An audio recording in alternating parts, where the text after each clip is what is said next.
Why is my house laughing?" The sound hit him like a gunshot in a cathedral, raw, impossible joy, echoing through halls built for silence. For years, Leonard Hale had ruled his world with signatures and numbers, a billionaire who believed control was love and stillness was safety. His mansion ran like a hospital, quiet and sterile, designed to protect his son, Theo, a boy trapped in a wheelchair and buried under layers of medical caution. Every movement was forbidden. Every emotion was monitored. In Leonard's mind, stillness meant survival. That illusion shattered the moment he followed the laughter into the garden. Under the harsh afternoon sun sat Theo, fists raised, eyes burning with life he had not shown in years. And in front of him, laughing, sweating, utterly fearless, stood Aisha Monroe, the new cleaner. A black woman in worn blue scrubs, bright yellow gloves flashing as she danced barefoot on the grass, turning a water hose into rainbows and rhythm. She wasn't fixing machines. She was waking a soul. Leonard felt terror before wonder. To him, this wasn't healing. It was recklessness. Money had taught him that love was best expressed through restraint, doctors, and rules. But Aisha saw what his fortune had blinded him to, a child who wasn't fragile, just lonely. A child suffocating under silence. When Leonard's authority crashed headfirst into Aisha's defiance, two worlds collided, the cold logic of power against the quiet courage of compassion. He had everything money could buy, yet stood powerless before a woman with nothing but rhythm, warmth, and belief. And in that moment, Leonard realized the most dangerous thing in the world wasn't movement. It was a heart locked in fear. Leonard stood frozen at the edge of the garden, his pulse pounding louder than the laughter he had not heard in years. His mind raced, searching for logic, for danger, for something he could control. Yet what unfolded before him refused to fit into any equation he had mastered. Aisha Monroe did not ask for permission. She did not wait for instructions. She moved as if the space belonged not to money, but to life itself. She clapped her hands once sharply, and Theo flinched, not in fear, but in surprise. Then she laughed, a full-bodied sound that carried warmth instead of pity. Again, she said softly, as if inviting the boy into a secret. She swayed, exaggerated and playful, letting her body speak where words had failed for years. Theo's shoulders twitched, barely noticeable. But Aisha saw it. She always did. Leonard had paid small fortunes to specialists who spoke in hushed tones and grim percentages. They had taught him to expect nothing to prepare for permanence. Aisha offered no promises, no credentials, only presence. She knelt until her eyes were level with Theo's, her smile unguarded, her belief unshaken. To her, he was not a diagnosis. He was a boy who needed to be seen. The garden, once a symbol of control and perfection, became something else entirely.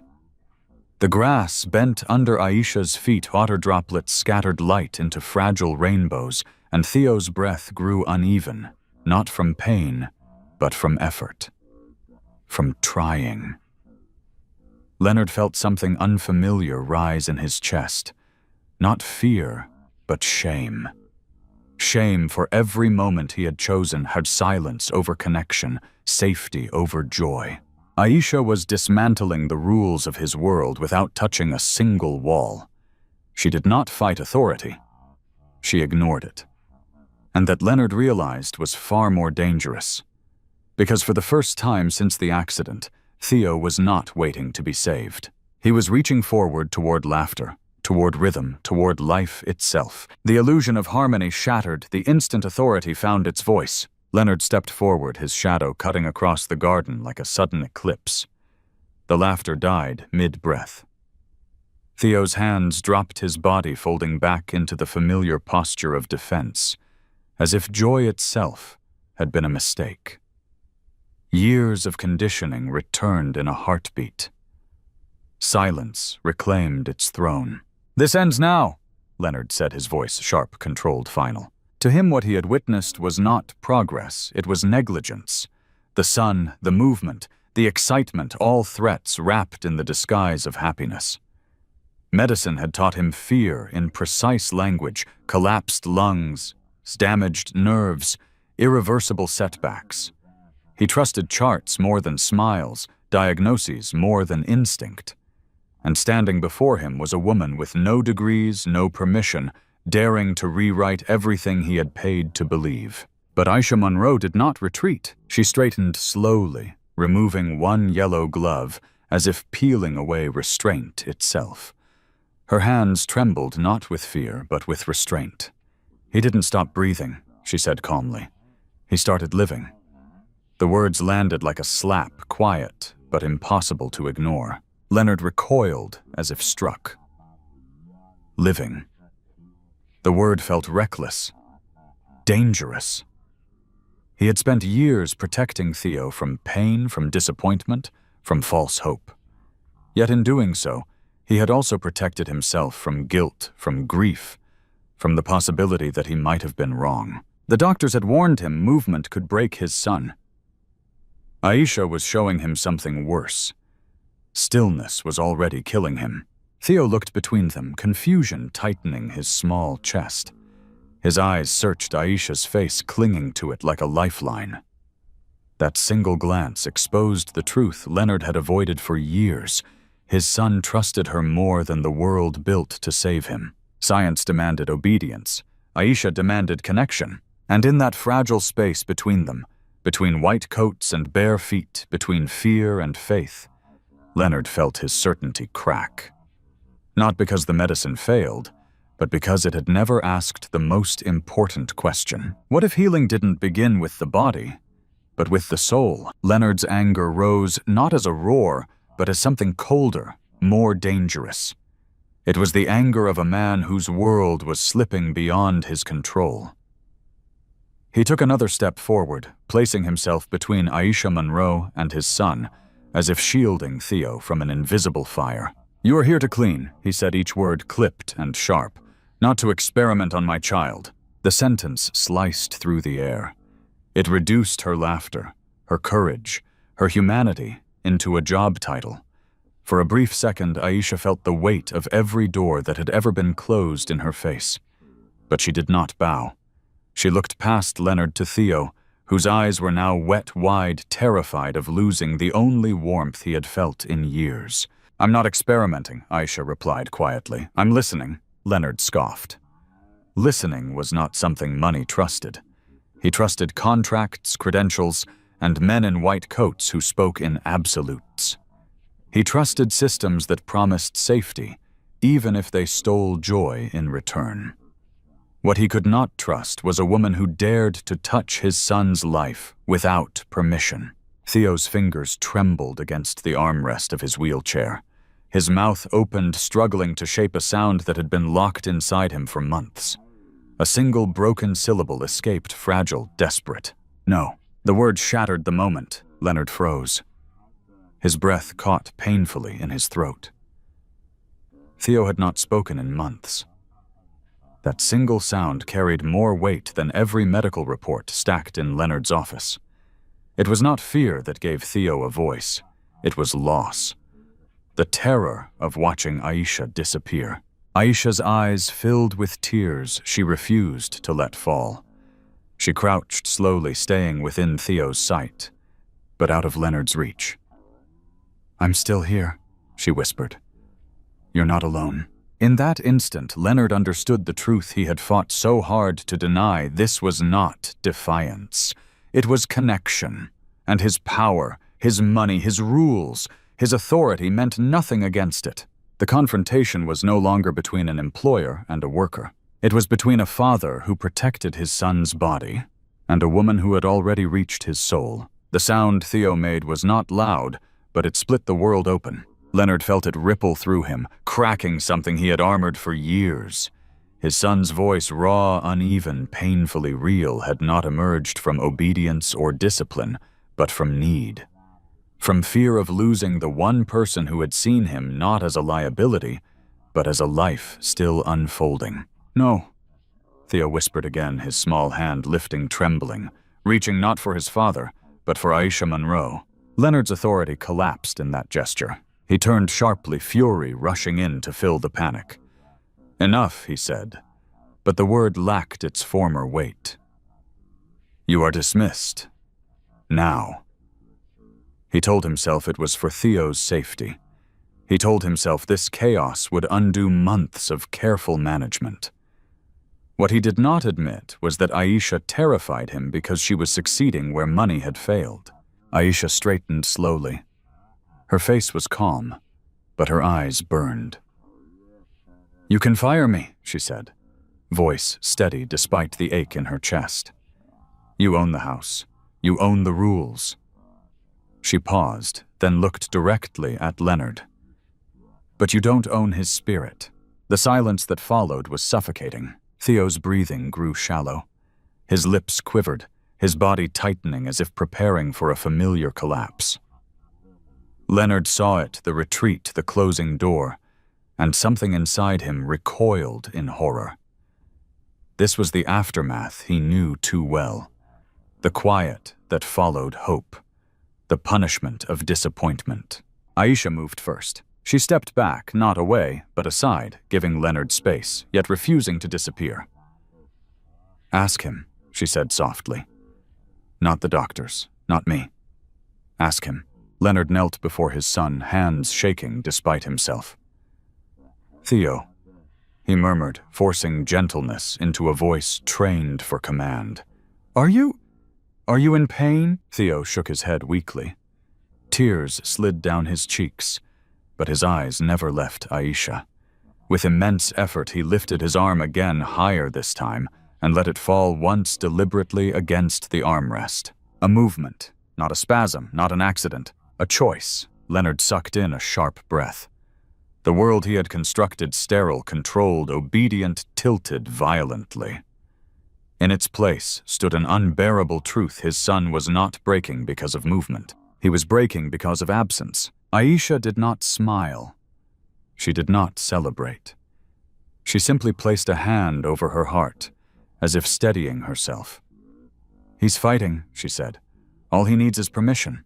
Leonard closed his eyes. For the first time since the accident, since the night his wife's laughter vanished forever, he let himself feel the weight of his fear, not as armor, but as grief.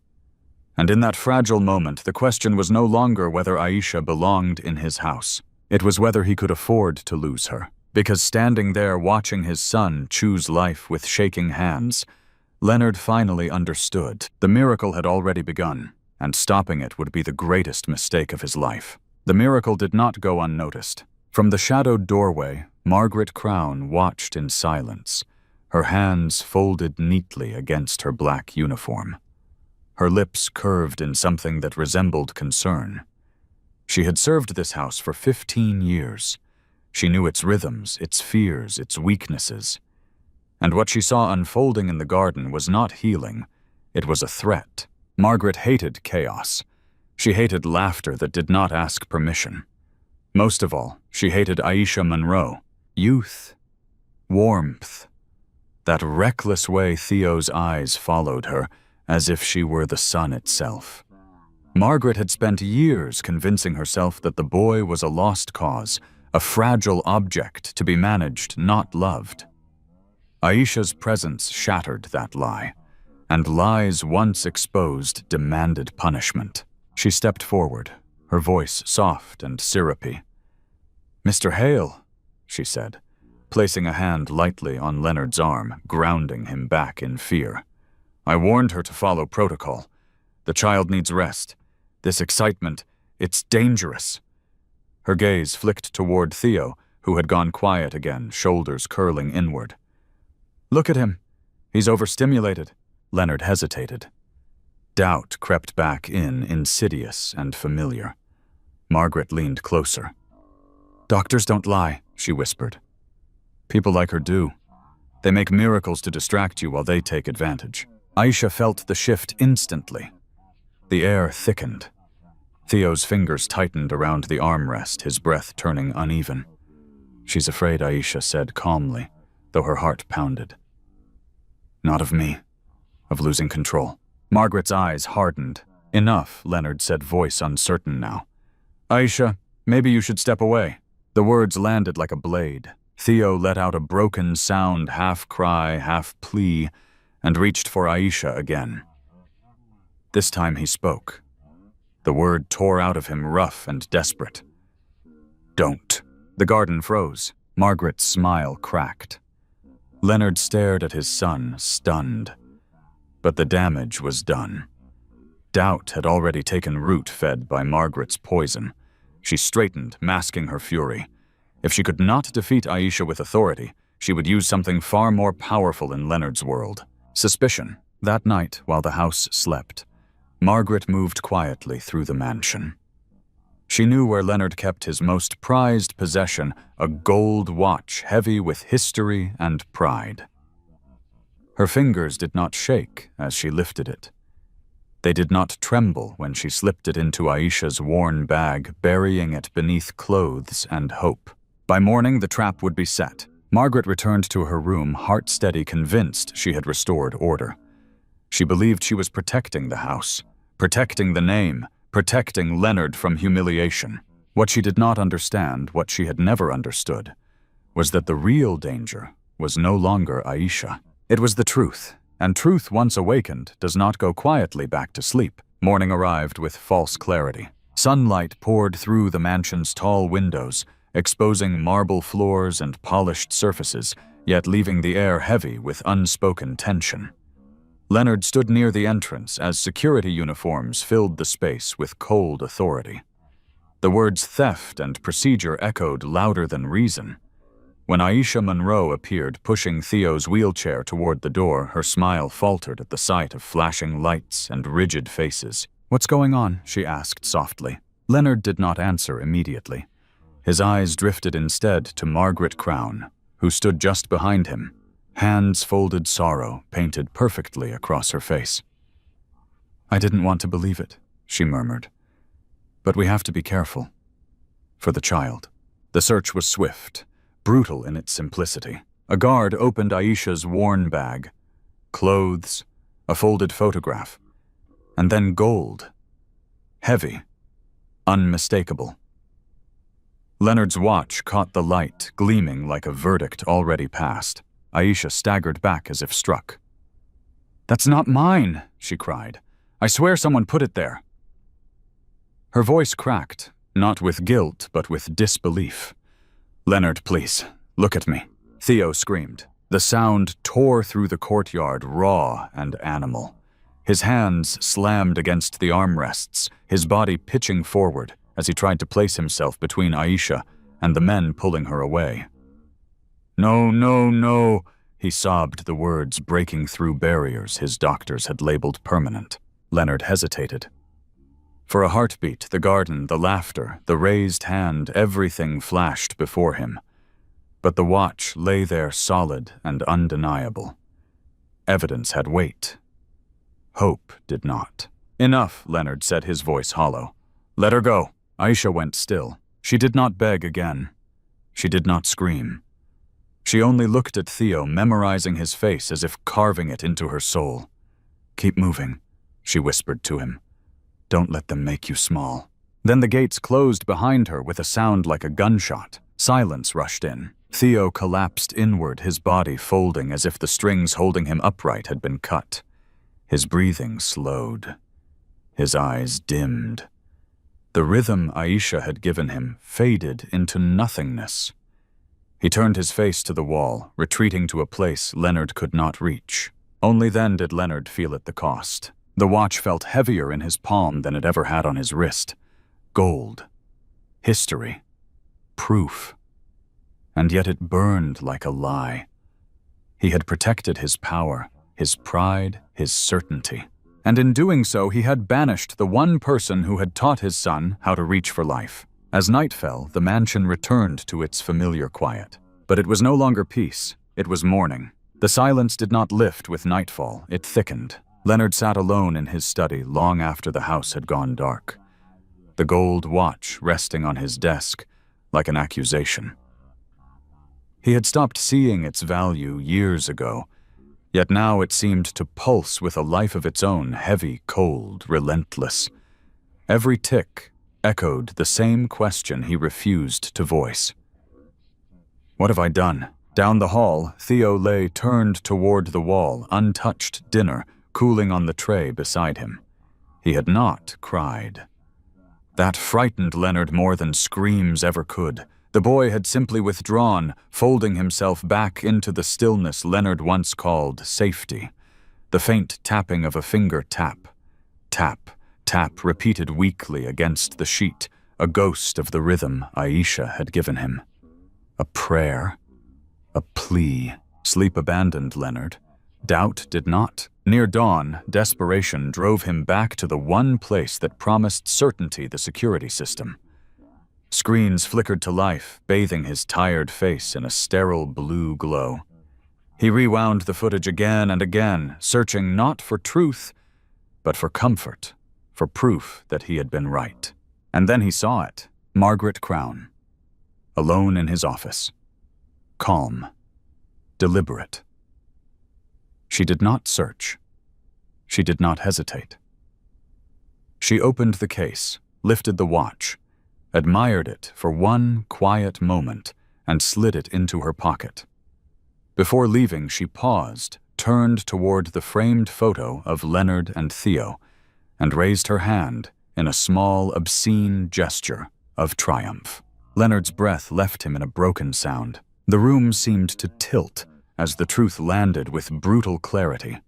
He staggered back in his chair, nausea twisting through his gut. He had not just made a mistake. He had committed a betrayal. Not of Aisha, but of his son. Theo had known. Leonard pressed his palms to his eyes, but the image of Aisha being led away burned through the darkness.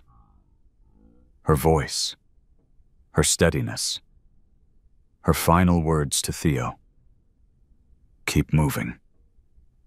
He had silenced the only voice that had reached his child, all to protect a certainty that was nothing more than fear dressed in gold.